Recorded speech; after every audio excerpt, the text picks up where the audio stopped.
Thank you very much, Mr Speaker. My question is to the Prime Minister. The Future Fund was set up by the Howard government in 2006 to strengthen Australia's long-term financial position. For nearly 20 years, governments of both sides have respected the independence of the fund by not meddling with its investment mandate. Having blown the bank and fuelled inflation with its reckless spending, Labor is now raiding the nation's nest egg to cover its economic failures. Prime Minister, why are Australians paying for the Albanese government's economic incompetence? Call to the Prime Minister. Thanks very much, Mr Speaker. I was going to give this question to the Treasurer, but the bit in the question, the member for Casey, the member for Fatima will cease objecting. Is just too much to resist, Mr Speaker. It's just too much to resist. When we came to office, there was a $78 billion deficit projected, and we turned that into a $22 billion surplus. Yeah. And the following year, we turned it into another $15 billion surplus. Yeah. Something after those opposite, in 2013, were elected with a commitment to do a surplus in the first year and every year thereafter.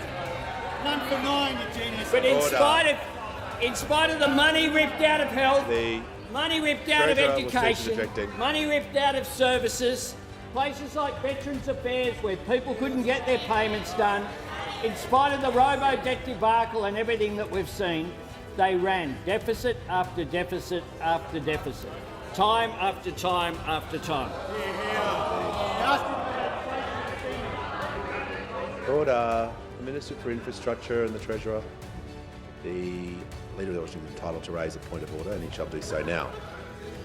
Mr Speaker, I'd firstly like you to deal with a comment from the Treasurer, who surely will have the decency to withdraw it.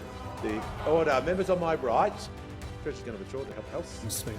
The Leader of the Opposition has the right to call a point of order, and he's doing so now. Pretty beneath the Treasurer, I would have thought. But anyway, I guess we see your true character. Mr Speaker, it's on relevance. The Minister for Housing and the Assistant Minister for Social Services. Mr Speaker, obviously it's on relevance. Prime Minister was asked about the Future Fund. Is the Prime Minister prepared to defend his decision on the Future Fund? Order. The Leader of the House is also entitled to raise on a point of order. Well, everyone wants to stop everyone raising points of order. We can easily do that by not taking any. Sure, no one wants that. The Leader of the House on a point of order. Mr Speaker, when a question refers to spending and the answer is referring to spending, it's being directly relevant. Well, and it was also talking about financial position, fuelling inflation, about Australians paying for economic decisions. So in any universe, that's a very broad topic. So the Prime Minister will need to remain relevant to the question that he's been asked about, which is a very broad question containing many moving parts. The Prime Minister has the call. He will, Mr Speaker, because the Leader of the Opposition, with the broadness of that question, has given me an opportunity not just to confirm the independence of the Future Fund, it's very important, and that their mandate will be about maximising returns, which it will do, but it is also, I'm also asked about inflation. Well, inflation was 6.1 when we came into office, and now it's 2.8. We've done that while 1 million jobs have been created during this term of office. Yeah. Unemployment at 4.1%.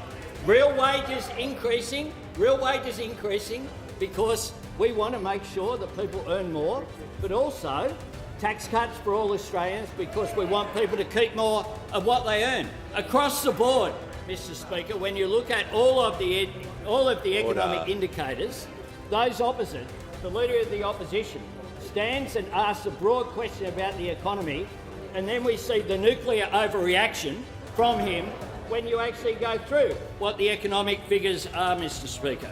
And we know that there are alternatives because he wants Australians to pay more. He has a housing scheme that will drive up house prices. He has a supermarket scheme that will drive up grocery prices. He has an energy scheme that will drive up power prices. And he has an NBN scheme.